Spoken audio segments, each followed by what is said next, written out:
We're all panic and no disco over here today for some reason, but the world keeps moving on, so we're gonna keep on drinking our boba tea. So that being said, hello everyone! Welcome back.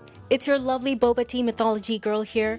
I have my peach fruit green tea with lychee jelly and tapioca. I'm gonna have to start getting another type of jelly other than lychee one of these days, and by one of these days I mean sometime in the distant future, because I don't feel like parting with my lychee jelly. I bought it, but I'm probably not going to buy it in the future because I'm starting to realize that I'm not exactly a fan of fruit green teas. Maybe I should just stick to fruit slushes or milk teas. Now, back to the episode. This is going to be a love story between Cupid and Psyche, the forbidden love story, I might add, and all the trials that they had to go through before they could finally come together. Don't worry, it has a happy ending. Before we start, I just want to clarify that Cupid is the Roman equivalent of the Greek god Eros, the personification of love and the son of Aphrodite. So because this entire series is told about Greek mythology, I'm going to be referring to him as Eros from now on. So sit down, grab a snack, and let me tell you the forbidden love story between Eros and Psyche. There was once a prophecy. The prophecy said that one of the most beautiful mortal women that was ever to be born on Earth will be married to a husband who looks absolutely hideous and like a winged serpent. He will be all terrible and even more powerful than the gods themselves. And so, the prophecy came to be. There were 3 sisters. They were born to a king and queen of distant lands. All 3 of them were exceptionally beautiful, completely gorgeous. But the third one, her name was Psyche. She was considered to be the most beautiful of them all. In the writings, she was said to look like a goddess among mortals, which, why would you say that? People who saw Psyche back then said that, I'm so sorry, Aphrodite. Not even the goddess Aphrodite could compete with Psyche's beauty. Again, why would you say that? I'm scared just saying it out loud, and I'm just telling a story. Now, getting back to it, Psyche was said to be so breathtakingly beautiful, so much so that just like fan clubs and paparazzi these days, she even had her own fans. I wonder if we can call them stalkers? Anyway, they loved her, adored her completely, to the point that slowly, bit by bit, day by day, they stopped worshipping the goddess of love and beauty herself, Aphrodite. You see, now that didn't sit well with Aphrodite. So she recruits one of her sons, Eros, Eros being the personification of love itself. He's the one that has the set of arrows, and if the arrows pierce anyone, they fall in love with the first thing that they see. So Aphrodite tells Eros, use your powers to make Psyche fall in love with the most hideous being imaginable. The person has to be completely vile and atrocious, completely despicable. Eros agrees to help his mom, Aphrodite. He comes down to Earth all furious because who dares insults his mother? And he's searching for Psyche, and the first time he sees her, he's gone. He's completely smitten. He fell for Psyche himself and could not follow through with his mission of making Psyche fall for the most hideous being, but the thing is, he cannot tell his mother that, so he stalls. Now, contrary to what people thought, or even what Aphrodite thought, Psyche was not having a very good time with all the attention that she's been receiving. All her life, all she ever wanted was someone who would love her truly, just true love. Like, yeah, she had the attention of all the men, but all they ever wanted to do was see her and admire her beauty. None of them wanted to fall for her, and so she couldn't even get close to anyone. So as time went, Psyche's 2 elder sisters, they get married, but no matter how much time passes, Psyche herself, she couldn't find a suitor. Months turned into years, and now it's getting to the point that even her father is kind of getting worried for her. So he goes to the Oracle of Delphi to see if Apollo has some kind of advice for him. But the prophecy that Apollo gives him, it's concerning. Apollo says that the person that is set to marry Psyche is a winged serpent, terrible and more powerful than the gods themselves. And in order to save her from this prophecy, Apollo states that Psyche should stay alone at the summit of the mountains.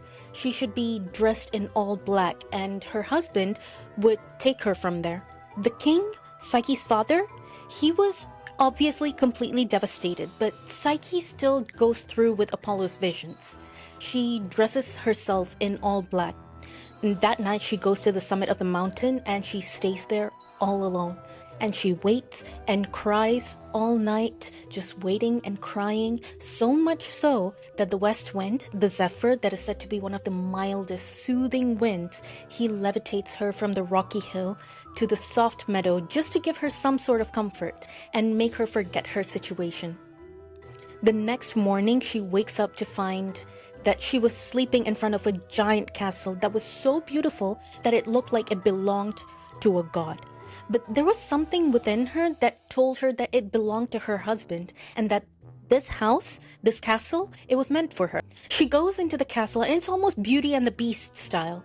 There was no one around, not a single person, but her closet's full, the food is ready, there was harp and choir playing in the distance, warm fire in the fireplace, everything was just neat and tidy. There was everything there for her service, except she couldn't see her husband. But she still chooses to stay. She believed that her husband would come in sometime during the night, and just like her belief, she feels a man come in at night. Even though she could not see her husband, he felt nothing like the serpent monster that she was promised by the prophecy. The first time her husband comes to meet her, he asks her for a promise. He asks Psyche to never try and see what he looked like, and in return, he would give her the life that she deserved. Psyche didn't mind. That was a good deal. So her days went on and on. In the morning, she was alone in the large castle, but at night, that's when her husband came. Time goes on and they follow in this rhythm, and Psyche gets over her sadness. She starts getting happier and happier, and she started to miss her family. One night, Psyche tells her husband about missing her family, and the next day, just like how the west wind, the zephyr, brought her in front of this huge castle, the west wind also flies in her sisters to keep her company. The three sisters, they were overjoyed at their reunion. In the beginning, they spent their entire time together just reminiscing of the old times, but then one day, in jealousy, just trying to stir things up, one of the sisters asks Psyche, "So the prophecy said that you will marry a serpent. Is the serpent rich? How did this come about?"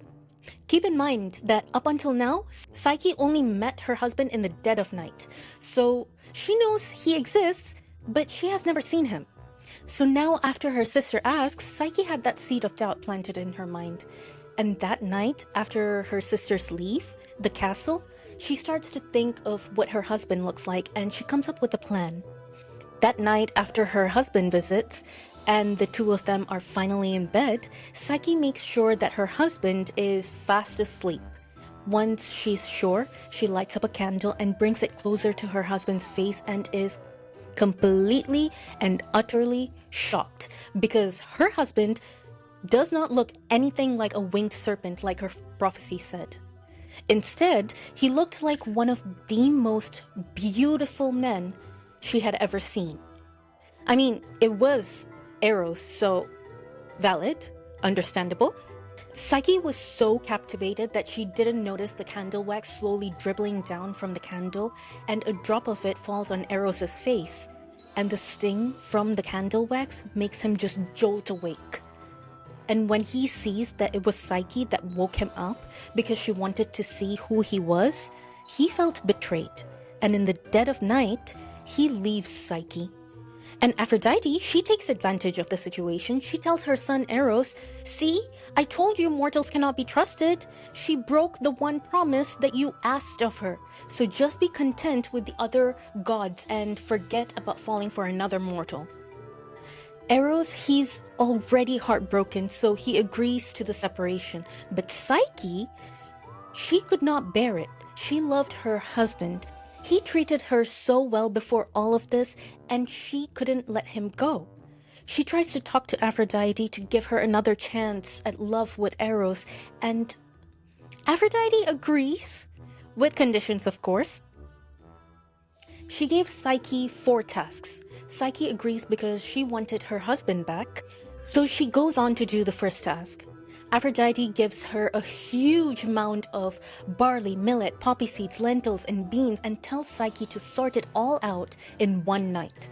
Psyche is a bit dejected, but she gets to working, and in the middle of the night, all the ants around her pity her and her fate, and they help her in sorting them out. By the next morning, when Aphrodite comes in to check, the huge mound that she gave her, it was all sorted through, just like she asked. So they move on to the next task. Psyche was told to get the wool from a shining gold sheep, the golden fleece. The sheep that had this wool was violent, essentially a man-killing animal. Psyche didn't care though. She went on her journey to get to the animal, and on her journey there was this talking reed that tells her that the sheep usually napped in the afternoon, so with the help of that information, Psyche waits till the afternoon, and when the sheep falls asleep, she grabs the wool. So now that is done, they move on to the third task. It was to fill the crystal flask with water from the river Styx. The river Styx is this river, it's basically a boundary between the living and the dead, and it is said to be fatal to any mortal that would enter it. Psyche is a bit scared, and at this point even Zeus is like, this is getting too much. So he sends his eagle to help grab the water from river Styx in the crystal flask. So the third task is done. Now it's time for the fourth one. This was said to be the most dangerous one. Aphrodite wanted Psyche to travel to the underworld and then ask Hades to give her Persephone's beauty in a box. Psyche gets help from a pillar in the underworld on how to navigate it, and she gets the box from Hades, but on her way back from the underworld, Psyche got a bit curious, and she wanted to see what's actually in the box. So before bringing the box to Aphrodite, Psyche opens the box just to peek inside it, only to find that it had nothing. It was empty. But it did put Psyche in a death-like sleep, like Sleeping Beauty. Eros, he finally sees what his wife has been put through trying to get back his love, so he takes his wife Psyche to Olympus. There, he asks Zeus to grant permission for his marriage, and with Zeus's permission, Psyche was given a little nectar and ambrosia, making her immortal and allowing her to marry Eros. So, in the presence of all the other gods in Olympus, Aphrodite had to reluctantly agree to have Psyche as her daughter-in-law. And the couple, Eros and Psyche, they would go on to have a happy life with their kid Hedone, who Aphrodite basically dotes on. So that's the story of Psyche and Cupid, Psyche and Eros. And that's where I'm going to leave you in this episode. The next one is going to be the story of the first ever werewolf, Lycon. Until then, stay safe, sweet dreams, and good night.